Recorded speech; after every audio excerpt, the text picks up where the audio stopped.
এসব কি বলছো তুমি? কি বলছি? নে আমার জুতাটাও পালিশ করে দে। কি যেন বলেছিলি তুই? তুই একটা ভালো কাজ করিস। আমি জানি তুই কি কাজ করিস। তুই একটা মুচি। নে আমার জুতোটাও পালিশ করে দে।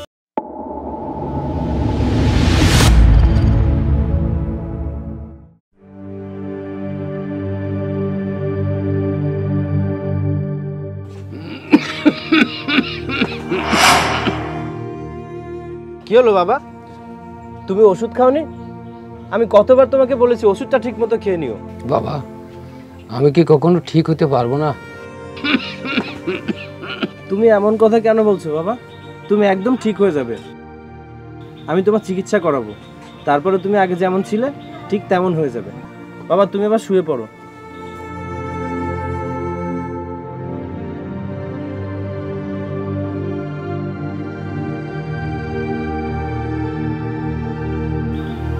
Material conjugate view.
দীপ তো এখনো আসছে না কেন?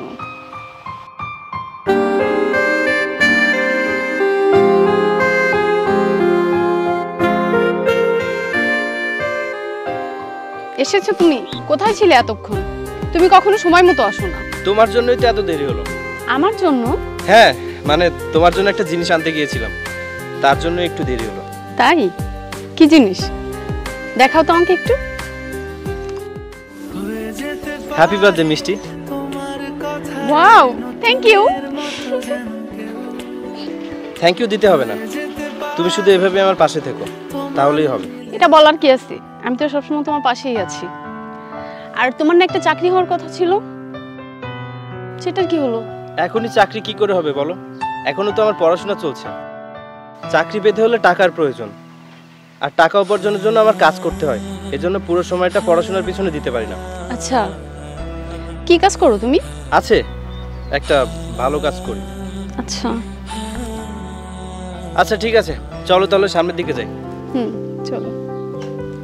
প্রাণ দিতে চাই, মন দিতে চাই, সবটুকু ধ্যান সারাক্ষণ দিতে চাই তোমাকে, ও তোমাকে। স্বপ্ন সাজাই নিজে।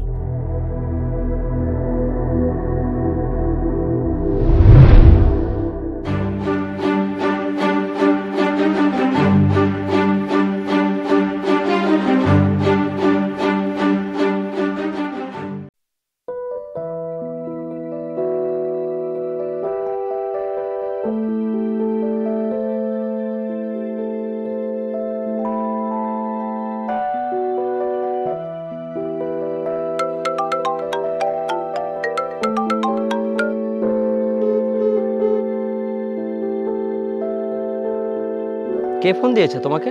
জানি না, একটা রং নাম্বার থেকে ফোন এসেছে।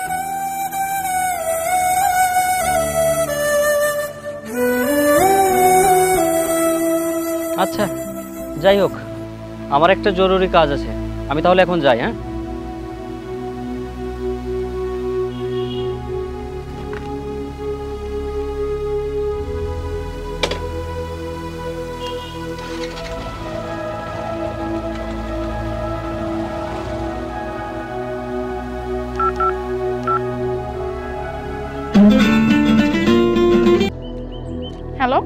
আরে তুমি আমার ফোন কেটে দিচ্ছ কেন? এমনি। আচ্ছা, কোথায় এখন তুমি? আমি তো বাড়িতে। কিন্তু কেন? না এমনি, আমি এই কলেজ রোডেই আছি। তুমি তাড়াতাড়ি আসো। আচ্ছা ঠিক আছে, আমি আসছি। ওকে, আসো তাহলে।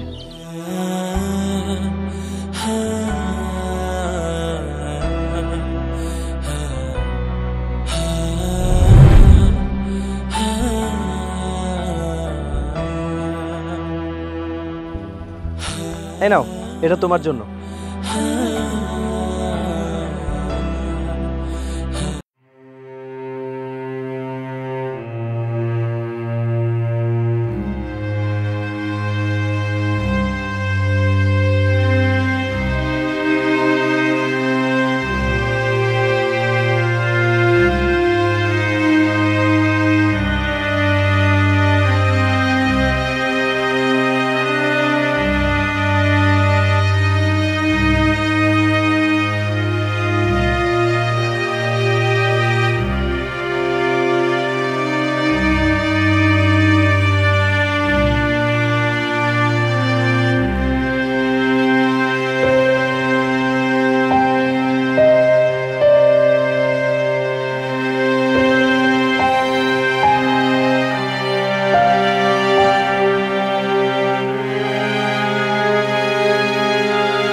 ভাই তোর কি হয়েছে? কিছু না রে।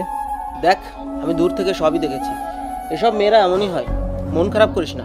আচ্ছা বাদ দে, তোর পড়াশোনার কি অবস্থা? আমি তো গতবার ফেল করেছিলাম, তাই এবার একটু ভালোভাবে প্রস্তুতি নিচ্ছি। পরীক্ষা তো সামনেই। আচ্ছা ঠিক আছে, তুই আজ থেকে আমার সাথেই পড়বি।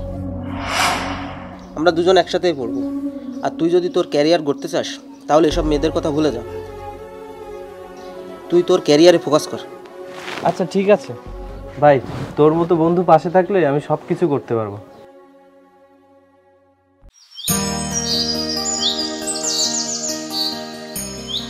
ভাই দীপ্ত, চল পড়তে যেতে হবে।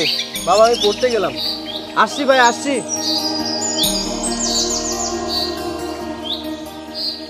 জলদি জলদি চল, অনেক দেরি হয়ে গেছে।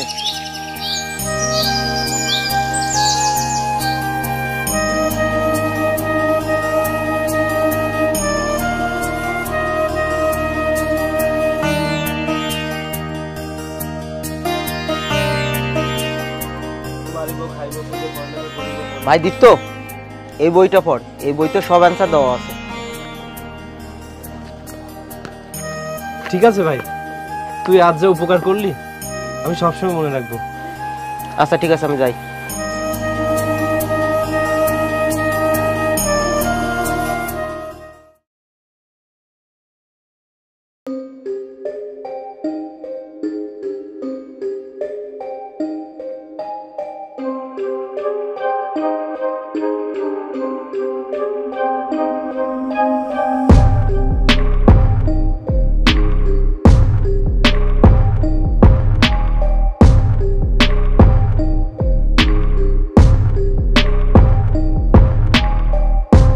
ডাক্তার সাহেব, আমার বাবা সুস্থ হয়ে যাবে তো?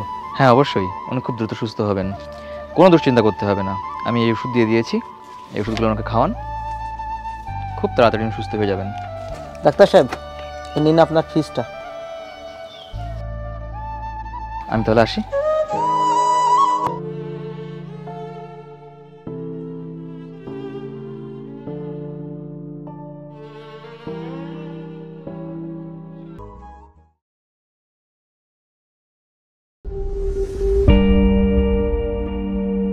বন্ধু, আমি একটা নতুন ব্যবসা শুরু করব, তার জন্য কিছু টাকা কম পড়ে গেছে। তুই কি আমাকে কিছু টাকা দিয়ে হেল্প করতে পারবি? আচ্ছা, কত টাকা লাগবে তোর? 5 লক্ষ টাকা। ভাই, আমি কিছুদিন হলো আমার বাড়িটা বানিয়েছি, আর আমার সব টাকা না ওতেই চলে গেছে। ভাই, আমি এক্সট্রিমলি সরি ভাই। আমি হয়তো তোকে সামান্য কিছু দিতে পারবো, কিন্তু অত টাকা আমি একা দিতে পারবো না। তোর যদি অল্প কিছু হলে হয় আমাকে বলিস, আমি ওটা তোকে দেবো।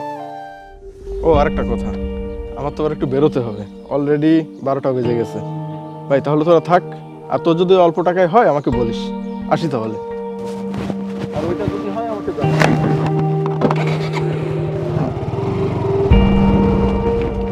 তুমি কি টাকার কথা তোমার বাড়ি বলনি? বলেছিলাম, কিন্তু এত টাকার ব্যাপার বাবা কিছুতেই রাজি হচ্ছে না। এখন শুধু তুমি আমাকে একটু হেল্প করতে পারো। দেখো না, কোথাও থেকে যদি কিছু টাকার ব্যবস্থা করে দিতে পারো। ঠিক আছে, দেখছি কি করতে পারি। আচ্ছা আমি এখন যাই, কাল দেখা হবে। বাই।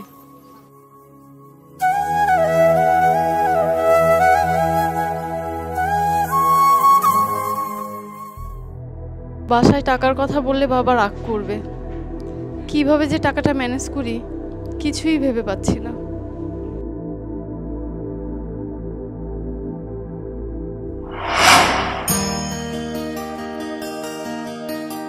সৈকত, তুই?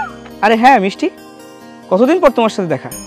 সেই স্কুলে শেষ দেখা হয়েছিল, আর আজ দেখা হলো। কিন্তু তোমাকে তো চিন্তিত লাগছে কেন? আরে না, তেমন কিছু না। কিন্তু তোমার মুখ দেখে তো মনে হচ্ছে কিছু একটা হয়েছে। আরে বলো আমাকে, যদি আমি তোমাকে কোনো হেল্প করতে পারি। আচ্ছা শোনো তাহলে,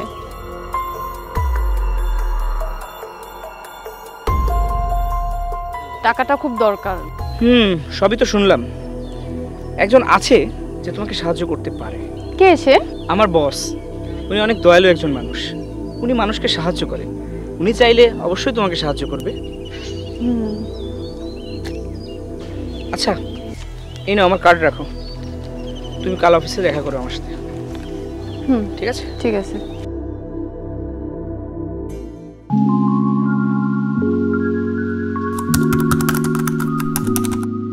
মে I come in sir? Yes, come in.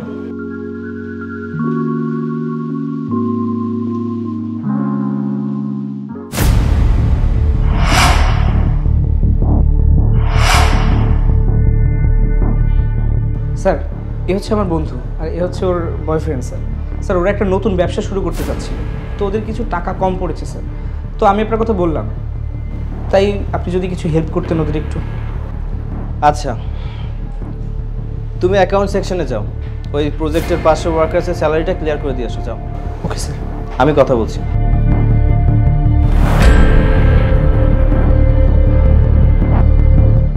এই সেই গরিব ছেলেটা না, যার কথা তুমি আমাকে বলেছিলে, যে তোমাকে খুব বিরক্ত করত, রাস্তার পাশে মুচির কাজ করত? হ্যাঁ, আমি সেই গরিব। আর গরিব এমন একটা অসুখ যেটা মানুষকে দুর্বল করে না, বরং মজবুত করে তোলে। আমি মুচির কাজ করতাম বলে তুমি আমাকে আর আমার কাজকে ঘৃণা করতে, তাই না? আরে ম্যাডাম, জুতাই তো সেলাই করতাম, চুরি তো আর করিনি। ভালোই তো বেসেছিলাম তোমাকে, ধোকা তো আর দেইনি। পেট চালানোর জন্য সৎ পথে যে কোনো কাজ করা যায়, এতে সম্মান কমে না, বরং পরিশ্রমের মাধ্যমে অর্জিত কর্মফলের দ্বারা সম্মান আরও বেড়ে যায়। জীবনকে তুমি যতটা দান করবে জীবন তোমাকে ঠিক ততটাই ফিরিয়ে দেবে। আর সততা একটি খুব দামি উপহার, যেটা সস্তা মানুষের কাছ থেকে পাওয়া যায় না। যদি কখনো অহংকার আসে তাহলে কবরস্থান থেকে ঘুরে এসো, সেখানে তোমার থেকেও সুন্দরী, ধনী এবং জ্ঞানী মানুষ শুয়ে আছে। কোনো কাজই ছোট নয়, হোক সে মুচি, দিনমজুর অথবা ভিখারি। ভাগ্য একদিন বদলে যেতেই পারে, শুধু দরকার পরিশ্রম, চেষ্টা আর সততা। চোর না শুনে ধর্মের কাহিনী, বাদ দাও সব কথা। তোমাদের কত টাকা প্রয়োজন? 5 লক্ষ টাকা স্যার। আচ্ছা,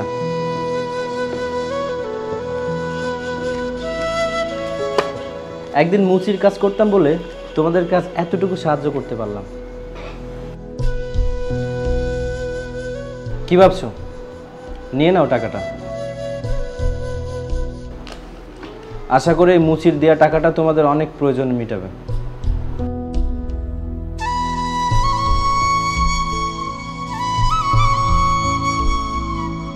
তোমরা এখন আসতে পারো।